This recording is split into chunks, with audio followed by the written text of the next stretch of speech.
Chapter 18, Southern Sudan, 2009. Naya waited her turn in line. She was holding a plastic bottle. The well was finally finished. The gravel had been put down to make a foundation. The pump had been installed, and the cement had been poured and left to dry. Before the pump was used for the first time, the villagers all gathered around. The leader of the workers brought out a big sign made of a blue canvas. The canvas had writing on it. The writing was in English, but the leader spoke to Naya's uncle, and Uncle told everyone what the sign said. In honor of Elm Street School, Uncle said. This is the name of a school in America. The students at the school raised money for this well to be dug. Uncle held up one end of the sign. The workers' leader held up the other. Everyone else stood around it. And one of the workers took their picture. The picture would be sent to the American school so that the students there could see the well and the people who are now using it. Then the villagers all got in line to wait their turn for water from the new well. When Naya reached the head of the line, she smiled shyly at her uncle, who paused in his work for a moment to smile back at her.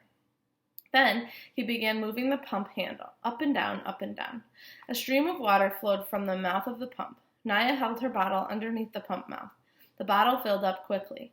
She stepped aside to let the next person fill a bottle, and then she drank.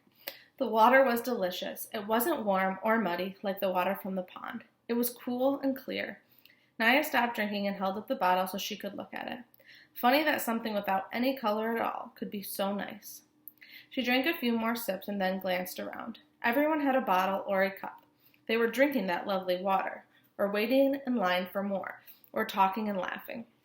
It was a celebration. An old granddad standing not far from Naya shook his head.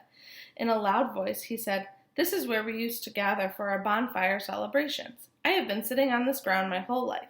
In all those years, I never knew that I was sitting on top of this good water." Everyone around him laughed. Naya laughed too. In a few more days, the school would be finished. Naya and Dep and Akir would all go to school, along with the other children. Next year, there would be a marketplace where the villagers could sell and buy vegetables and chickens and other goods. There was even talk of a clinic someday, a medical clinic, so they wouldn't have to walk so far to get help, as they had to when Akir was ill. It was the well that was bringing the village all these good things, but the well was not for their use alone. People would come from miles around to fetch the good, clean water. Naya knew from listening to the grown-ups that the crew leader had made many arrangements concerning the well. No one was ever to be refused water. Some of the villagers will be responsible for maintaining the well. They would be busy with this new work, so the entire village was to help them with their crops and cattle. Other villagers, including Naya's uncle, would resolve any disputes that arose. The well would change their lives in so many ways. I will never again have to walk to the pond for water, Naya thought. She wandered around a little, sipping at her cool, fresh drink. Then she caught sight of the crew leader. He was standing by himself, leaning against one of the trucks and watching her uncle work the pump.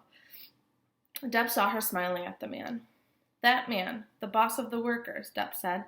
"You know he is Dinka?" Naya looked at Dep in astonishment. The Dinka and the Nuer did not look very different physically. You had to look at the scar patterns on people's faces to tell the tribes apart. Dinka scar patterns were different from those of the Nuer. But the crew leader had no scars on his face. Naya had heard some of the teenage boys talking about that, wondering why he had no scars when clearly he was a grown man. The leader's assistant was Nuer. So were most of the crew. They all had Nuer scars. Naya hadn't thought about it much, but she realized now that she had always assumed that the leader was Nuer too. The Dinka and the Nuer were enemies, had been for hundreds of years. Why would a Dinka bring water to us? She wondered aloud. "I heard Uncle and Father talking about him," Dep said. "He has drilled many wells for his own people. This year he decided to drill for the Nuer as well." Dep had not really answered Naya's question. He probably doesn't know the answer, she thought. But now Naya felt there was something she had to do. She walked over to where the man was standing. He didn't notice her at first, so she waited quietly. Then he saw her. "Hello," he said.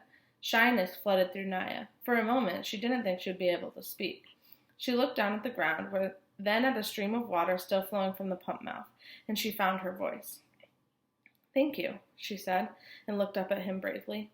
"Thank you for bringing the water." The man smiled. "What is your name?" he asked. "I am Naya."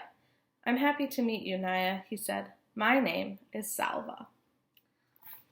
So hopefully you're able to make that connection between the brown and the black writing that we talked about at the very beginning.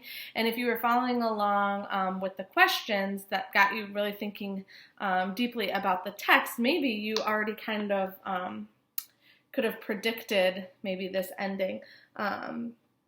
But Naya and Salva meet at the end when Salva comes back to give back to the people of Sudan.